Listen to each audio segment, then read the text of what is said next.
King of all nations and keystone of the church, come and save man, whom you formed from the dust.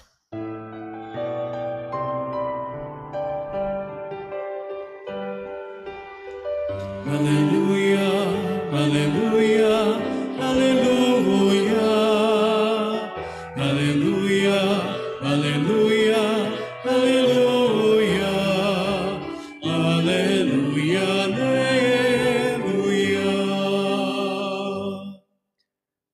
The Lord be with you. And with your spirit. A reading from the Holy Gospel according to Saint Luke. Glory to you, O Lord.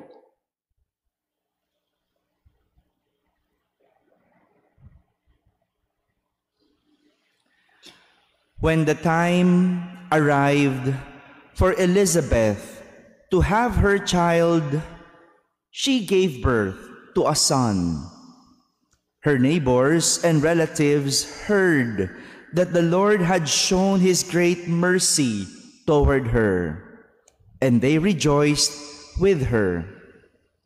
When they came on the 8th day to circumcise the child, they were going to call him Zechariah after his father. But his mother said in reply, "No, he will be called John." But they answered her, "There is no one among your relatives who has this name." So they made signs asking his father what he wished him to be called. He asked for a tablet and wrote, "John is his name." And all were amazed. Immediately, his mouth was opened, his tongue freed, and he spoke, blessing God. Then fear came upon all their neighbors, and all these matters were discussed throughout the hill country of Judea. All who heard these things took them to heart, saying, "What then will this child be? For surely the hand of the Lord was with him." My friends, the Gospel of the Lord. Praise to you, Lord Jesus Christ. Please be seated. Good morning, my dear brothers and sisters. If there is one thing that the story of the birth of John the Baptist would want to teach us, it is how to view and how to accept gift. Paano tignan at paano tanggapin ang isang regalo. Tama-tama, no?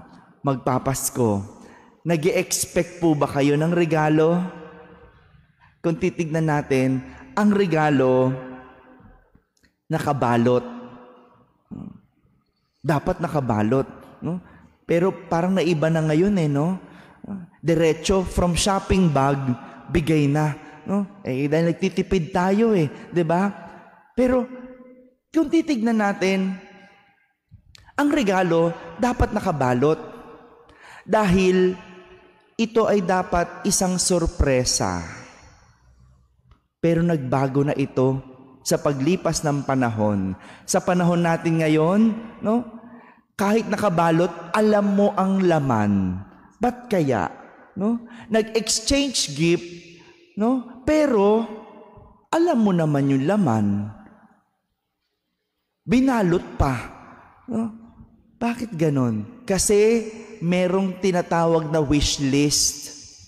Humihiling ka kung ano yung gusto mong irigalo sa'yo. At ang mas nakakatawa, pag binuksan, nagugulat ka pa. No? Di ba hiniling mo yan?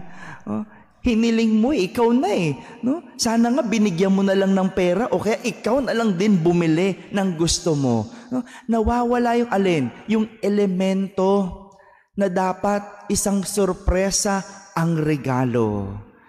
Bakit? Kasi ayaw natin ng nasasawi. Gusto natin lagi tayong masaya. Kapag usapin ng regalo, kailangan maganda.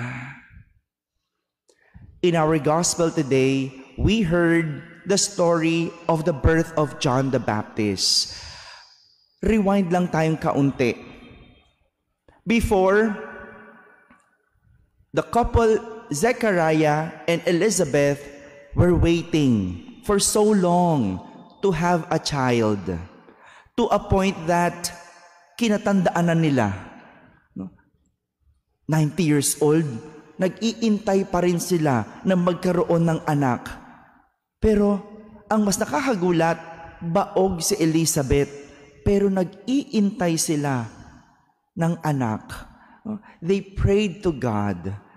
Pero, di ba, kung sila gusto nilang magkaanak, siguro, kung papipiliin sila na magkaroon ng anak, nung bata-bata pa sana sila, nung malakas pa sila. But that did not happen. Hindi nangyari kung kailan nila gusto. Hindi nangyari kung kailan nila hinihiling o kung kailan nila kailangan. Nangyarit binigay ang lahat ng hindi nila inaasahan.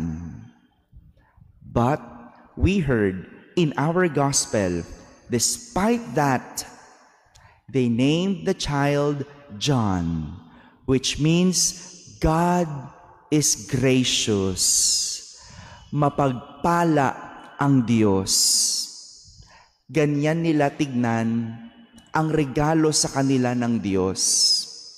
Pinangalanan nilang Juan, mapagpala ang Diyos.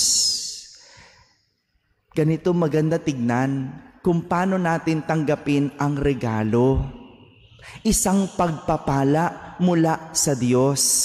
Isang biyaya mula sa Diyos. Kaya maganda tignan, no?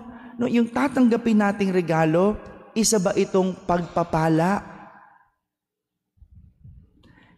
Yung magkaasawa, nung hindi ka pa nag-aasawa, nagdasal ka, pinagdasal mo na makapangasawa. Pero bakit ngayong ikaw ay may asawa na, iba na ang dasal mo? Lord, maawa ka. Paano mo tignan ng iyong asawa? Isa bang biyaya o isa ng sumpa?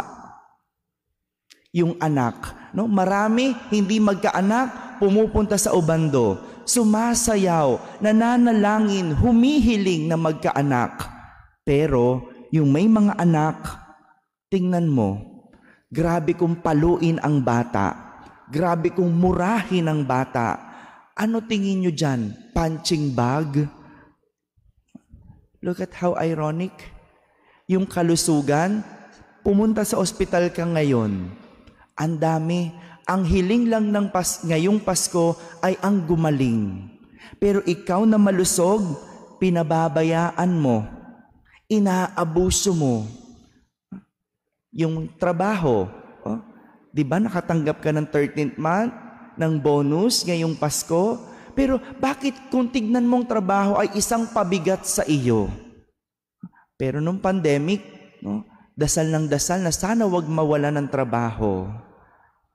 Look at how ironic. Bakit ganun?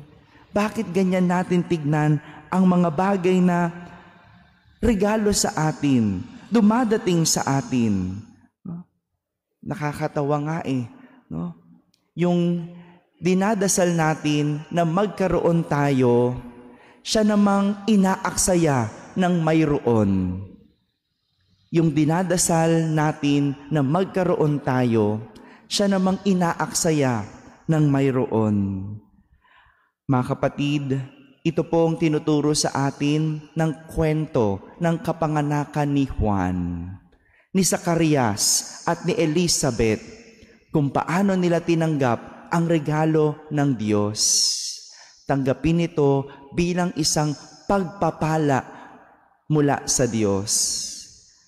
Ngayong Pasko, ibahin naman natin ang kwento. Sa halip na humiling ka sa Diyos ng regalo, sabihin mo sa Diyos, Surpresahin ka niya ngayong Pasko. Huwag ka nang gumawa ng wish list. Allow God to surprise you. Dahil sigurado, kapag ang Diyos nagregalo, isa itong malaking pagpapala sa iyo. Amen.